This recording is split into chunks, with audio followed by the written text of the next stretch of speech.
Buenos días, ¿cómo están? Me da mucho gusto saludarlas nuevamente aquí en una emisión más de Aprender a Envejecer. Ya saben, martes de conocer sus derechos. Y por ello hoy estamos aquí y estaremos platicando respecto de los derechos de los adultos mayores migrantes.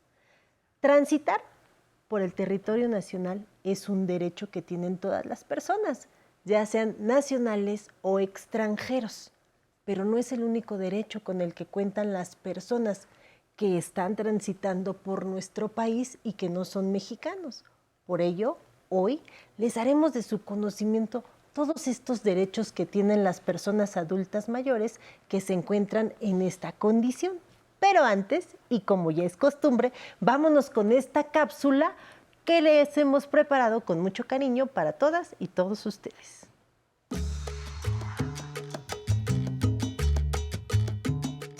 El artículo 1 de la Constitución Política de los Estados Unidos Mexicanos reconoce de manera amplia y sin excepciones el derecho de todas las personas a gozar de sus garantías.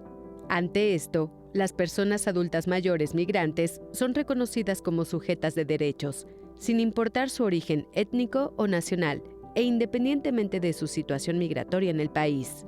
El hecho de que su ingreso al territorio nacional no haya sido documentado no debe ser motivo para ser discriminado. Nuestra legislación tutela como derechos la dignidad humana, la no discriminación, la libertad de tránsito y la asistencia consular de todas las personas migrantes. Este martes, en Aprender a Envejecer, hablaremos sobre los principios legales de protección de las personas adultas mayores migrantes. Iniciamos. Quieren aplastar más, no hay problema, pero si no... Pues ya estamos aquí de regreso en el estudio y hoy la experta que nos acompaña es Leticia Calderón Chelius. Ella es profesora e investigadora del Instituto Mora y presidenta del patronato de la organización Sin Fronteras. ¿Cómo está? Nos da mucho gusto que esté el día de hoy aquí platicando respecto de este tema del cual usted es experta. Sí, gracias Nancy, muy amable y pues aquí lista para lo que pueda ayudar. Leticia, ¿quién es considerado un migrante?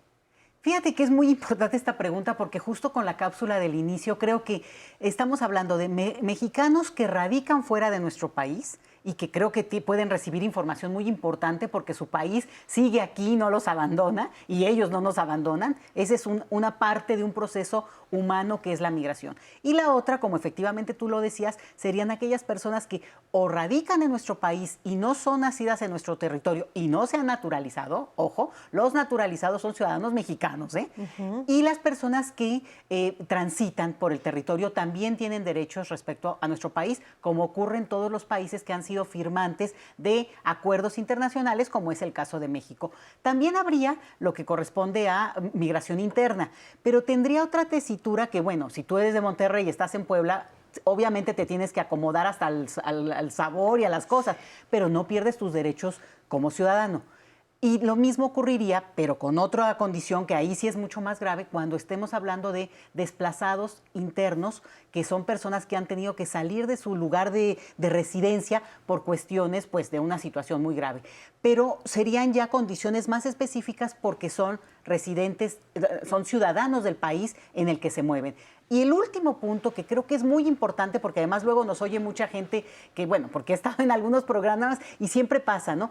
Mexicanos que retornan al país, que fueron emigrantes y que hoy regresan y están en una situación en que en lo que se acomodan, vamos, de nuevo a su país, pues tienen y merecen recibir información como, digamos, migrantes de retorno. Entonces, sería un montón de dinámicas, emigrantes, inmigrantes, tránsito, retorno, residencia, que todos tienen derechos.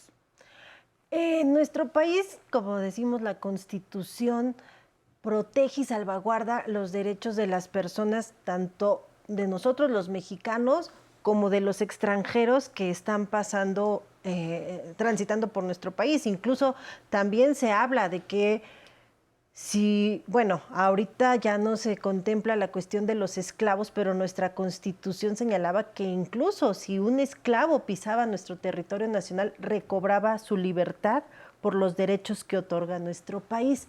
Pero me pongo a pensar, muchas veces el llegar a otro país no se da en las condiciones más óptimas como yo quisiera, de quiero encontrar un nuevo trabajo, una nueva forma de vida. Incluso hay veces que yo llego a otro país porque estoy huyendo de algún conflicto armado, porque estoy huyendo de alguna situación de peligro y sobre todo qué difícil cuando uno es adulto mayor, ¿a dónde me muevo? ¿Qué hago? ¿Qué derechos tengo? Como usted ya bien nos lo partió, vámonos primero a los derechos que da nuestro país para las personas adultas mayores que vienen de otros países aquí a México. Tocas un punto bien importante porque mira, en todo proceso migratorio, incluso en buenas condiciones económicas, digamos que sería lo óptimo, ¿verdad? Aún así, hay algo que hablamos y mencionamos como el síndrome de Ulises. ¿Síndrome de Ulises? Sí, que digamos, se ha catalogado como el impacto emocional que vive toda persona que por nostalgia, por ausencia, por lejanía, por todas estas situaciones que también pueden estar cargado cada uno en su diferente dimensión, que obviamente hay diferencias. No es lo mismo una situación de una salida inminente por razones de extorsión, que la persona decide huir del lugar donde está, a una persona que planea y se mueve del lugar. Y sin embargo, hay un impacto emocional que tenemos que reconocer porque ese es el primer punto que además no respeta edad. Tienes razón en que hay mayor duelo, como lo mencionamos, en situaciones en las cuales las personas, por ejemplo, dejan a la familia o hay una separación abrupta de los quereres, los amores. Los amigos, las tradiciones, los todo, hijos, ¿no? Los hijos. Pero este punto es importante porque implica reconocer que hay necesidad de acompañamiento, necesidad de hablar de los temas y que para que no lleguemos a situaciones patológicas, pues la gente tiene que ser incorporada rápidamente en un escenario de vida que implica, entre otras cosas, pues combatir en el caso de nuestras sociedades la xenofobia o justamente integrar a las personas, sobre todo en términos laborales, que es una de las urgencias. Ahora, en términos de salud y las personas con mayor edad, porque ya no sé si adultos mayores o nada más con un poquito más de edad, ¿no? Que a veces eso es lo que cambia. Bueno, aquí se juntan muchos temas que son delicados, no solo por ser migrantes, sino sobre todo ahí también por las condiciones de los mercados laborales. A veces es mucho más difícil conseguir trabajo, no importa que seas migrante, por la edad. Sí. Y eso entonces condiciona mayores dificultades para las personas. Eso puede ser un punto.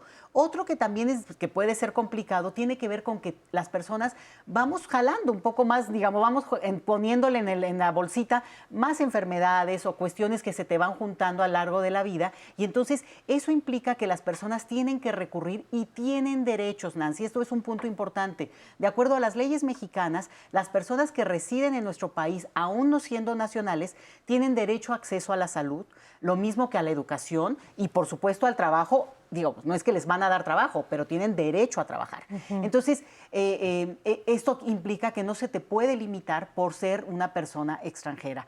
Muchas veces las propias autoridades niegan el derecho, y es importante decirlo. No deben de hacerlo porque están infringiendo una ley. Entonces, si la persona tiene documentos, si está en un proceso, por ejemplo, solicitante de asilo en nuestro país, ya en ese momento tiene documentos.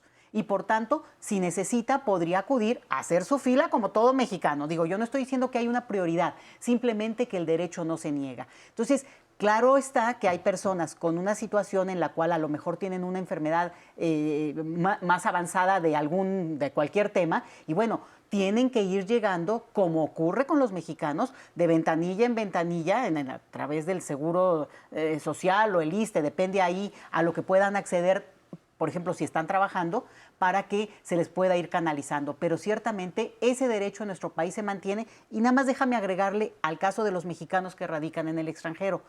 También tienen derecho, por ejemplo, vía las ventanillas de salud, y ahí les sugiero yo que si la persona que nos ve no lo sabe, bueno, pues que le diga al hijo, al nieto, o luego a veces hasta al bisnieto, cómo hacerle, porque en Relaciones Exteriores, este Instituto de los Mexicanos en el Extranjero, claramente tiene estos programas que pueden beneficiar a las personas radicando aún fuera de nuestro territorio. Pues justamente con eso vamos a regresar después del corte de los derechos que nosotros tenemos en el extranjero. Vamos a un corte y regresamos. No, de hecho me siento como chamaco. Sí, yo sé que digo, si falta un trabajador, yo reemplazo, me pongo a atender, luego no viene el tenedor, me pongo a atender. Si falta el salador, me pongo a salar. Falta un recortador, me pongo a cortar. Entonces sí, claro que me canso por la edad, ¿no? Pero como estaba impuesto de chamaco a trabajar, pues hasta que ya luego me dicen los clientes y ya me jubile, pero pues yo me siento bien todo yendo a vender. O sea que es más que de aquí me aburro. Estaría como que despierto a las 5 de la mañana, digo, ¿qué hago? Me estoy acostado por este lado, ¿no? Pues yo creo que podría decir que pues, siguen trabajando porque no les va a pasar los carros viejos, están ahí arrumbados y ya se llegan a perder. Entonces, ese es mi dicho, porque tengo un carro ahí, está parado, siempre se echa a perder. Y yo como siempre ando en movimiento, pues siempre estoy activo.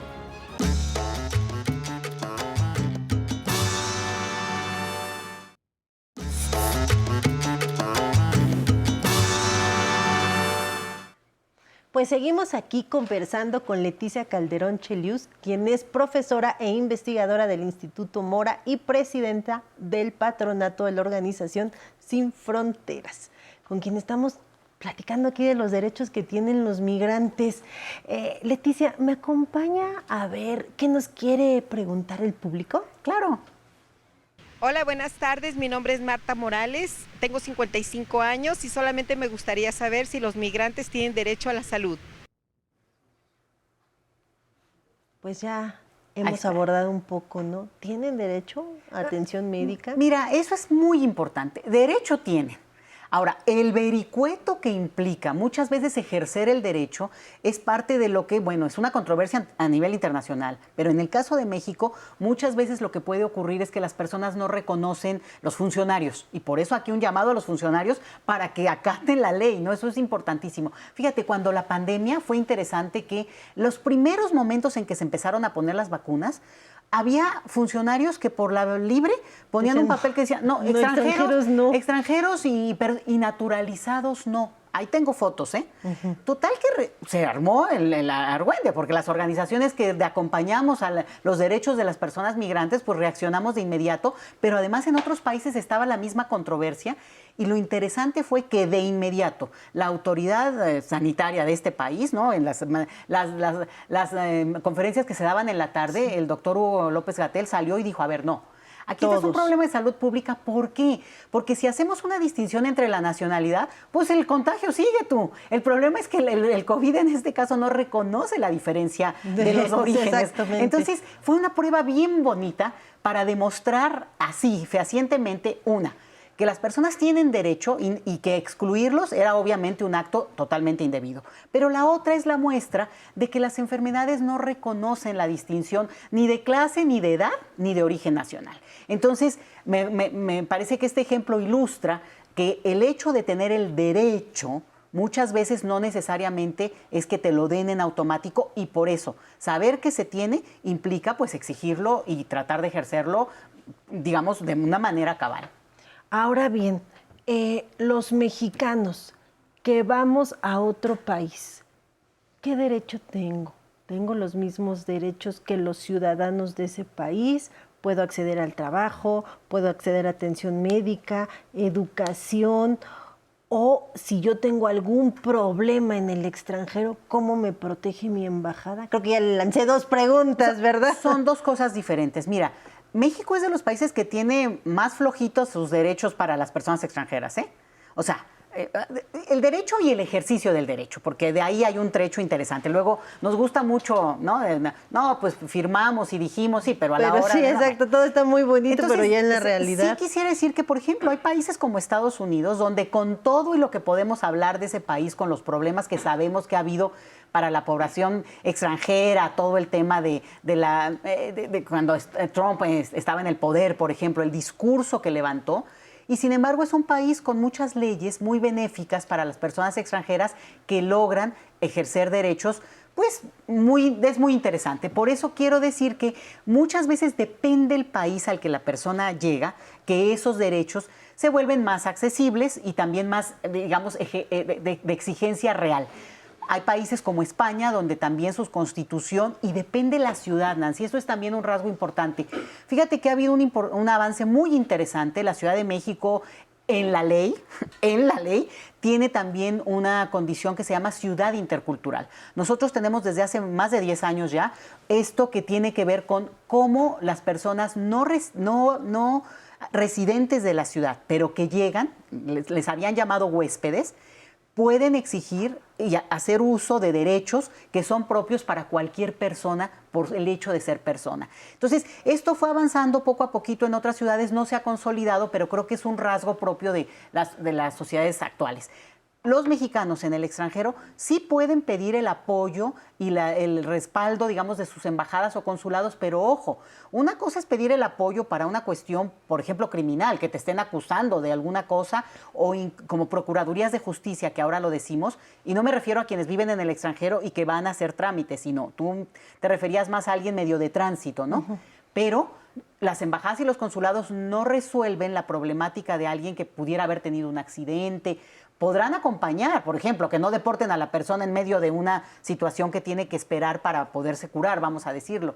Okay. Pero también hay que separar eso, porque, digamos, es como si yo dijera, ¿por qué no viene y me cura a mí el presidente? No, pues porque él trabaja en una cosa y usted pues vaya al seguro, ¿no? Exacto. Y eso sí creo que es importante decirlo para no tener la idea de que me va a resolver, sean las embajadas o consulados, algo que puede ser pues una situación dura en un accidente, pero que más bien está enfocada toda esa parte administrativa a apoyos, información de programas que sí hay. Yo mencioné Ventanilla de Salud para los mexicanos que radican en el extranjero y algunos programas que muchas veces los gobiernos locales también las ciudades en Estados Unidos también tienen vocación mucho más humanitaria y otros vocación pues más autoritaria y más xenófoba, ¿no? Como hemos visto entre Texas y California de repente. Pero entonces también las personas que están en ese lugar saben o van ubicando a dónde podrían y dónde mejor no les conviene ir. En el caso de México, repito, el derecho está, lo que hay es un trecho frente al ejercicio real de esos derechos y bueno, qué bueno poderlo mencionar acá, ¿no? Oiga, ¿y si me están violentando mis derechos? ¿A dónde recurro como migrante? ¿Qué puedo hacer? Mira, qué bueno que lo dices, porque sí hay instancias de justicia que en este país y en esta ciudad, lo bajo así, que apoyan condiciones de injusticia para una persona que por su condición además más vulnerable, no solamente de persona mayor, como tú decías, o que puede ser mujer o menores también, sino además ser migrante. Ser migrante invisibiliza a las personas y por eso la importancia de que las personas tengan un documento para que existan jurídicamente, pero sí pueden ir a una procuraduría y a cualquier instancia judicial que tendría que protegerlos. A veces hemos tenido, y no a veces, mejor no lo digo así tan suavecito, pero muchas situaciones donde sabemos bien, y aquí nadie me va a decir que no es cierto, que en nuestro país ha habido una situación muy complicada a veces con las mismas autoridades, sí. ¿No? Y que son las mismas autoridades las que están... incluso las que deben de protegerlos, ¿no? Y esto no divide a mexicanos con personas no mexicanas, pero hay que reconocerlo que también esa es una situación en la cual se violenta mucho los derechos de las personas extranjeras. Y sin embargo, el derecho en el texto, el derecho en el compromiso del Estado mexicano está ahí puesto y por tanto las personas podrían y tendrían. Y sería muy bueno, ¿sabes por qué? Porque en la medida en que también se reconoce el tipo de delitos o el tipo de circunstancias que una persona podría vivir, experimentar, pues también se puede ir siguiendo esa ruta delincuencial que ayuda también a la autoridad que es competente en el tema. Entonces, claro que pueden asistir a un ministerio público, pueden ir a una fiscalía y ahí... El problema es justamente que la misma autoridad, yo te pondría, el problema no es con la persona que sufriera desafortunadamente, y esperemos que no, así le tocó aquí, ¿no? Un caso así, sino que la autoridad entienda que esa persona tiene que ser atendida sin menoscabo de su nacionalidad, bajo ninguna condición, en este país. Correcto, pues ahí está, amigos, amigas, información valiosa que nos dieron el día de hoy respecto de los derechos de las personas adultas mayores que son migrantes. Yo le quiero agradecer a Leticia que haya estado el día de hoy aquí platicando respecto de este tema que veo que es usted muy apasionada para la protección de las personas migrantes. Muchas gracias por haber estado el día de hoy aquí con nosotros. Gracias. Y como siempre, pues yo les quiero dar las gracias a todos y todas ustedes que nos siguieron a lo largo de esta transmisión y ahora los voy a dejar con la siguiente cápsula para alertarme del buró de crédito. Yo los veo la próxima semana con más información y también los veo el próximo domingo con Patti Kelly. Muchas gracias y a conocer más derechos.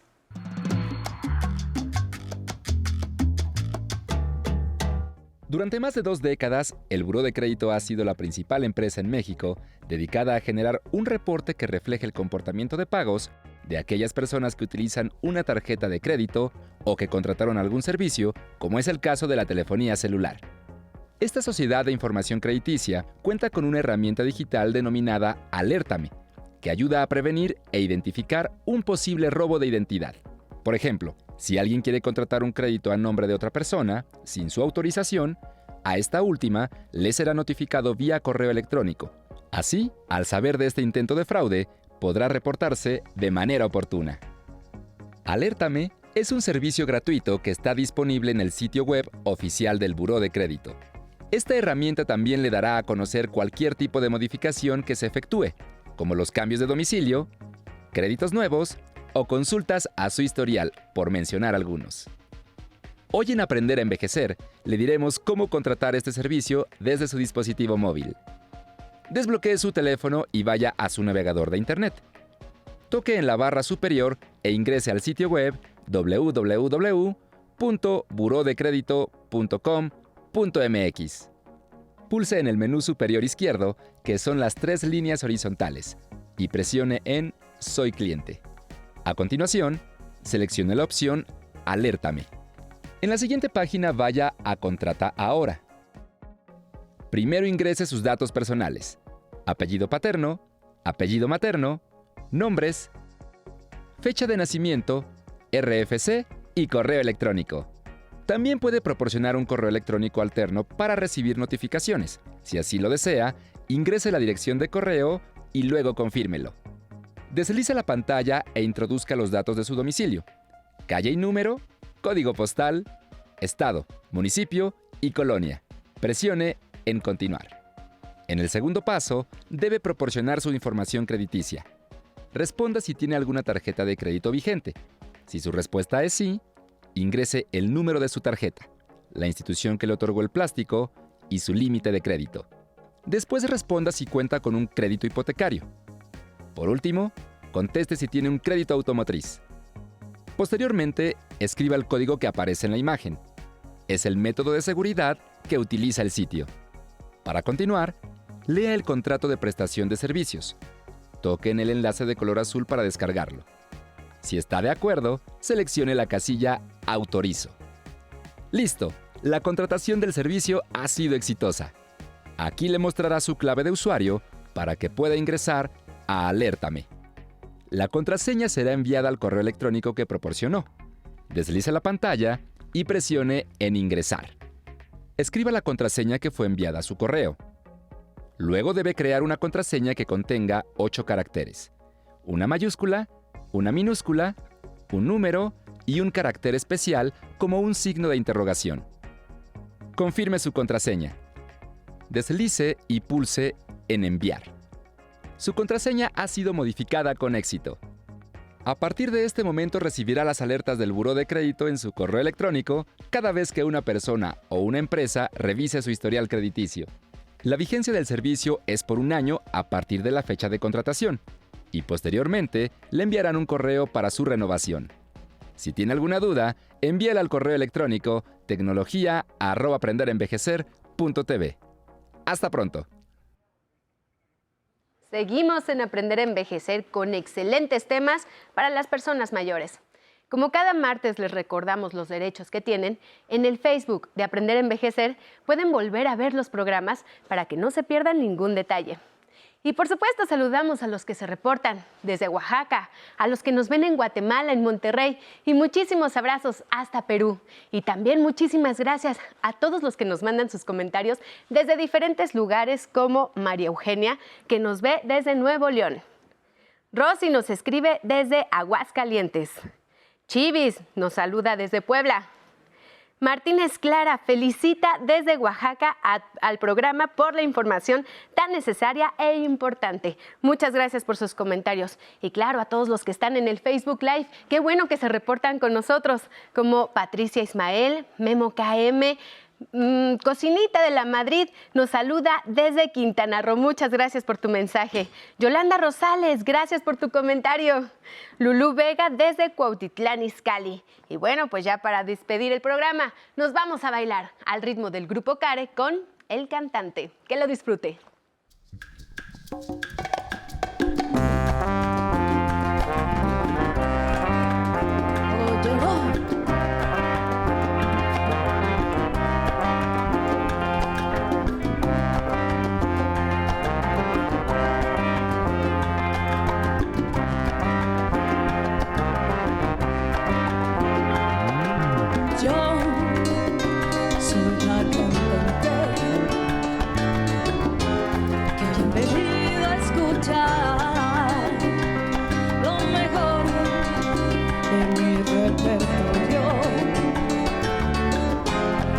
Les voy a brindar y canto a la vida de risas y penas, de momentos malos y de cosas buenas.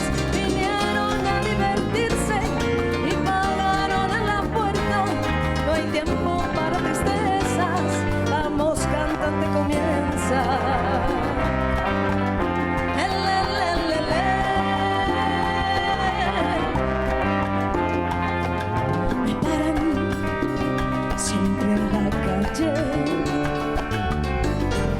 Mucha gente que comenta, oye, ¿de qué estás hecha?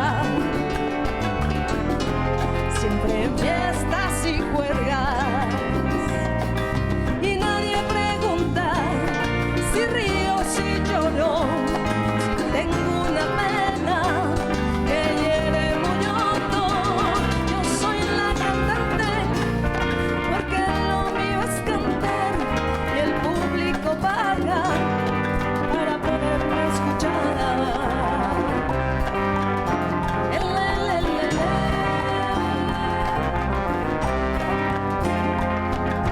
Yo soy la cantante, muy popular donde sea, pero cuando el sol se apaga, soy un humano cualquiera. Y sigo mi vida con risas y penas, con ratos amargos.